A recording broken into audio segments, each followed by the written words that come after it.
கொஞ்சம் நல்லா ஆயிடுச்சு. ஃபீஸ் எல்லாம் அப்போ கட்ட முடியுது. அப்போ அப்பா பிஸ்னஸ் எல்லாம் செட்டில் ஆயிடுச்சு. ஆனால் என்ன ஆனாலும் நான் ஃபர்ஸ்ட் ரேங்க் மட்டும்தான் வாங்குவேன். இதில் என்ன ஒரு பியூட்டி சொல்லட்டுமா, இந்த ஃபர்ஸ்ட் ரேங்கை எடுத்தனாலும் என் தம்பி அவனும் அப்படித்தான், அவனும் ஃபர்ஸ்ட் ரேங்க். ஏன்னா எங்கள் அப்பா எப்பவுமே என்கிட்ட சொல்லுவார், என்கிட்ட எந்த சொத்தும் கிடையாது, எனக்கு இருக்கிற கடனை நான் தீர்க்கிறதுக்கே எனக்கு நேரம் கரெக்டாக இருக்கு, உனக்கு என்னால் சொத்தெல்லாம் சேர்த்து வைக்க முடியாது. அப்போ நீ என்ன பண்ணலாம், முடிஞ்ச அளவு நீ படிக்கலாம், உனக்கு நான் படிப்பு கொடுத்துடுறேன், அதை வச்சு நீ எப்படியாவது வாழ்க்கையில மேல வந்துரு, உனக்கு என்னால சொத்து சேர்த்து வைக்க முடியாது, கொடுக்கவும் முடியாது அப்படின்னு சொல்லிட்டாரு. அப்ப நான் என்ன பண்ணணும், படிக்கிறது மட்டும்தானே என்னால பண்ண முடியும், எஸ் ஆனோ. அப்ப அதை மட்டும்தான் நான் படிச்சேன். நானும் என் தம்பி 2 பேருமே நல்லா படிப்போம். அந்த ஃபர்ஸ்ட் ரேங்க் ரிப்போர்ட் கார்டு எடுத்துட்டு எங்க அப்பா அப்படியே ஃபுல் பெருமையா போகும். எங்க அப்பா என்ன தெரியுமா சொல்லுவார், இதுக்கு தானே உனக்கு படிக்க வைக்கிறேன், இதுல எதுக்கு உனக்கு இவ்வளோ பெருமை, போ, அவ்வளோதான். ஆனா எங்க பக்கத்து வீட்டில் ஒரு பெங்காலி ஃபேமிலி இருந்தாங்க, அவங்க மட்டும் படிக்கவே படிக்காது. எனக்கு சங்கீதான ஒரு ஃப்ரெண்ட் இருந்தது, அது பக்கத்து வீட்டில் இருக்கும், அது படிக்கவே படிக்காது. ஒரு வாட்டி பாஸ் ஆயிடுச்சு. அவங்க அம்மா ஃப்ளாட்டுக்கே ரசகுல்லா கொடுக்குறாங்க. எங்களை மட்டும் ஏடா குப்பை தட்டியில தான் எடுத்தீங்கன்றலாம் நான் ஃபீல் பண்ணியிருக்கேன். ஆனா அது எனக்கு இன்னைக்கு எவ்வளவு உதவுதுன்னா, நான் யாருக்கிட்டையுமே அப்ரிசியேஷன் எதிர்பார்க்கறதே கிடையாது. நான் செய்யற வேலை என்னன்னு எனக்கு தெரியும். இவங்க என்ன பாராட்டணும், அவங்க என்ன பாராட்டணும், எனக்கு வேணவே வேணாம். ஏன்னா சின்ன வயசுல இருந்தே பாராட்டுக்கும் நான் பழக்கப்படலை, அது எனக்கு கிடைச்சதில்லை, அதனால எனக்கு அது வேணவே வேணாம், பரவாயில்ல, நான் என் வேலையை கரெக்டாக பார்க்குறேன். அப்படி படித்து 12th ஸ்டாண்டர்ட்ல எங்கள் ஸ்கூலில் ஃபர்ஸ்ட் மார்க் வாங்கினேன். 98% என்னோட 12th ஸ்டாண்டர்டில் வாங்கினேன். அதுக்கப்புறமா கவர்மெண்ட் கோட்டாவில் என்ஜினியரிங் தான். ஏன்னா எனக்கு உண்மையாக இங்கே சொல்லணுன்னா, என்னோடய பயாலஜி டீச்சர் என்னை ரொம்ப அடிச்சுட்டாங்க 10th. நான் ஒரு நாள் எனக்கு ஹோம்ஒர்க் மட்டும் எதுவும் பண்ண பிடிக்காதுமா, நான் அந்த மாதிரி தான், நான் நல்லா படிப்பேன், ஹோம்ஒர்க் உட்காந்து எழுதுறதுனா மட்டும் எனக்கு ஐ டோன்ட் லைக். அதில் என்னோடய பயாலஜி டீச்சர் என்னை அடிச்சுட்டாங்க. அடித்த நாள் அது ஒரு காரணத்தினால நான் பயாலஜி எடுக்க மாட்டேன் 11th. வேணாம், நான் இன்ஜினியரிங் படிக்க போகிறேன். அது ஒரு கோபத்தில் எடுத்த முடிவு, அதுதான் நான் சொல்லுவேன். அது மாதிரிலாம் முடிவு எடுக்கக்கூடாது. I come to that. அது நான் எடுத்த ஒரு தப்பான முடிவு. ஸோ தென் நான் 12th கம்ப்யூட்டர் சயின்ஸ் குரூப் நல்ல மார்க் வாங்கினதுக்கு அப்புறமா அண்ணா யூனிவர்சிட்டி சிங்கிள் விண்டோ சிஸ்டமில் கவர்மெண்ட் கவுன்சிலிங்கில் எனக்கு சென்ட் ஜோசப்ஸ் காலேஜ் ஆஃப் என்ஜினியரிங்கில் சீட் கிடச்சிது. அண்ணா யூனிவர்சிட்டியும் கிடச்சிது. ஆனால் நான் ஏன் சென்ட் ஜோசப் செலக்ட் பண்ணேன்னா, சாப்பாடு கிடைக்கும், நான்வெஜ் சாப்பாடு. எனக்கு சுட்டு போட்டாலும் வெஜிடேரியன் சாப்பிட முடியாது. நான் பிரியாணி சாப்பிடணும், சிக்கன் சாப்பிடணும், ஃபிஷ் சாப்பிடணும். அதனால சாப்பாடுக்கு தான் நான் சின்ன வயசுல நிறைய எழுதியிருக்கேம்மா. அது எனக்கு எங்கே கிடைக்குதோ அங்கே நான் போவேன் அப்படின்னு சொல்லி நான் வந்து சென்ட் ஜோசப்ஸில் வந்து சேர்ந்தேன். சென்ட் ஜோசப் காலேஜ் ஆஃப் என்ஜினியரிங்லையும் ஸ்காலர்ஷிப்பில் தான் படித்தேன். நல்ல மார்க் வாங்குறதுலேருந்து ஸ்காலர்ஷிப் கொடுத்தாங்க. அப்போ எங்கள் அப்பாவுக்கு வந்து பிஸ்னஸ் நல்லா சரியாயிடுச்சு. காலேஜ் ஃபீஸ் எல்லாம் அவரால் கட்ட முடிஞ்சது. ஆனாலும் நான் ஸ்காலர்ஷிப்பில் தான் படித்தேன். படித்து முடிச்சு பிளேஸ்மெண்ட் வருவாங்கல்ல ஒரு காலேஜில், நம்ம 3rd இயர் முடிக்கும் போது ஒரு பிளேஸ்மெண்ட் வருவாங்கல்ல, அப்போ நடந்த ஒரு சுவாரஸ்யமான விஷயத்த சொல்கிறேன். என் கூட பிரத்தின்னு ஒரு ஃப்ரெண்ட் என் கூட படித்தான். அவள் வந்து என்னோட பெஸ்ட் ஃப்ரெண்ட். ஆனால் அவள் படிக்க மாட்டாங்க. ஓகே, அவள் நிறைய சப்ஜெக்ட் அரியர் வச்சுட்டான். இப்போது 6 மாதம் தான் இருக்குது. இந்த 6 மாதத்தில் இந்த அரியரை ஓரளவுக்கு கிளியர் பண்ணாதான் அடுத்து இந்த கம்பெனியோட பிளேஸ்மெண்ட்டை அட்டெண்டே பண்ண முடியும். ஃபர்ஸ்ட் ஆப்டிடியூட் டெஸ்ட், அதுக்கப்புறமா டெக்னிக்கல் இன்டர்வியூ, அப்புறமா ஹெச்ஆர் இன்டர்வியூ அப்படின்னு நடக்கும். 3 ரவுண்டில் தான் செலக்ட் பண்ணுவாங்க. அப்போ ஃபர்ஸ்ட் இருக்கிற ஆப்டிடியூட் வந்து ஒரு நீட் எக்ஸாம் மாதிரி அப்படின்னு வச்சுக்கோங்களேன். ஆப்டிடியூடை செக் பண்ணக்கூடிய ஒரு டெஸ்ட். ஓகே, ஒரு என்ட்ரன்ஸ் மாதிரி. அப்போ அதுக்கு போய் எலிஜிபிளாக இருக்கணும்னாலே கண்டிப்பாக 2 அரியருக்கு கம்மியாக தான் இருக்கும். ஆனால் பிரத்திக்கு இருந்தது கிட்டத்தட்ட 21 அரியர். அவ ஆல்ரெடி கவர்மெண்ட் ஸ்காலர்ஷிப்ல வந்து ஏதோ பேங்க் லோன்ல தான் படிச்சுட்டு இருந்தா. ஸோ பயங்கர ப்ரெஷர். பாவம், அவனுக்கு டெய்லி அழுவா. ஸ்கூலுக்கு வந்து நான் எப்படி எனக்கு வேலை கிடைக்க போகுதுன்னு தெரியல.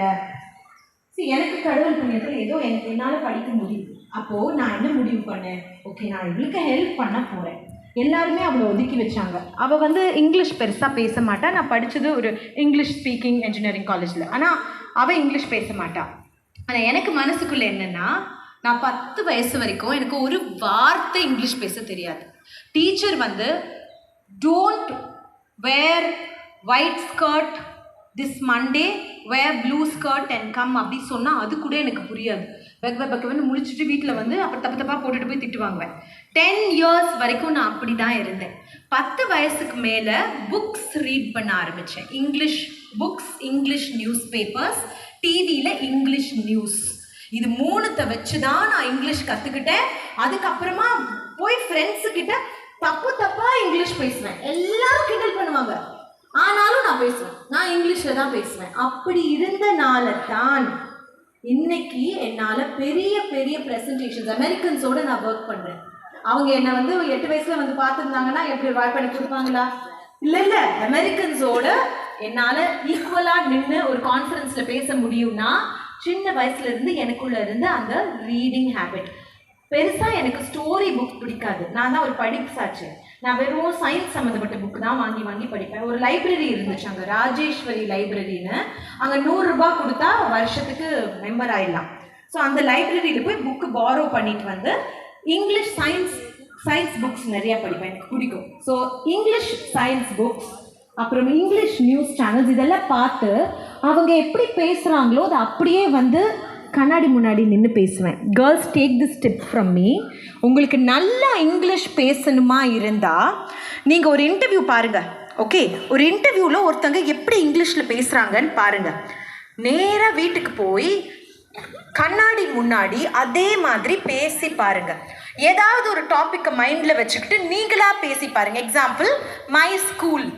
யாராவது வந்து உங்கள்கிட்ட மை ஸ்கூலுன்னு கேட்டால் நீங்கள் எப்படி பேசுவீங்க?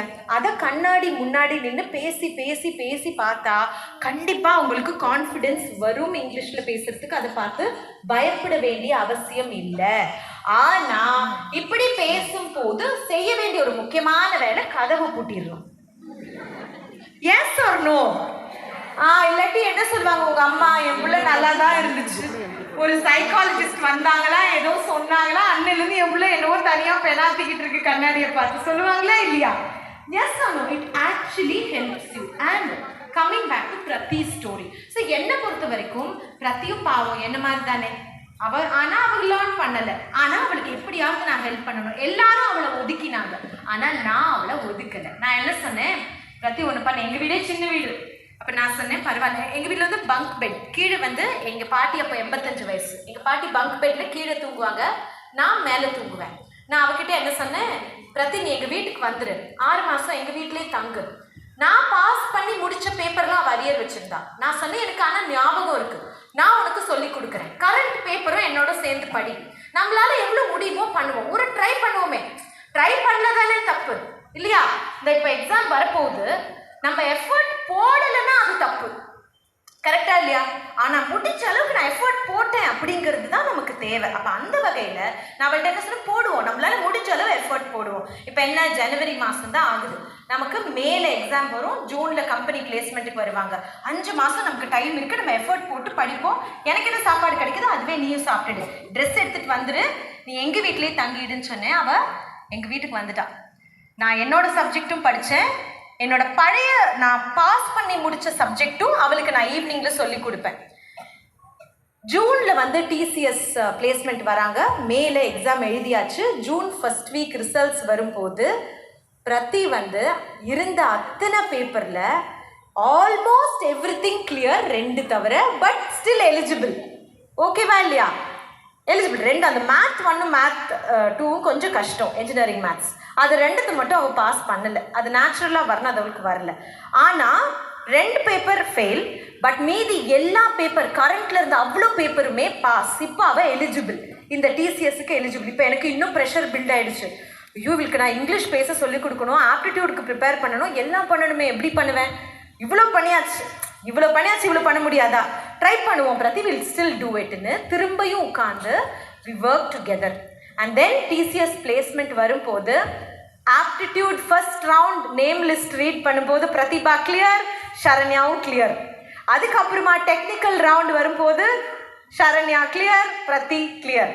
அதுக்கப்புறமா ஹெச்ஆர் ரவுண்டு வரும்போது எனக்கு கொஞ்சம் டவுட், ஏன்னா அவளோட லாங்குவேஜில் அவளுக்கு பிரச்சனை இருக்குது. ஹெச்ஆர் ரவுண்டில் வந்து நீங்கள் எவ்வளோ ஸ்மார்ட்டாக இருக்கீங்க, எப்படி நல்லா இங்கிலீஷ் பேசுகிறீங்க, எப்படி லேர்ன் பண்ணுறீங்க, இன்னொரு இடத்துக்கு நீங்கள் போய் வேலை பார்க்க ரெடியா, இதெல்லாம் தான் செக் பண்ணுவாங்க.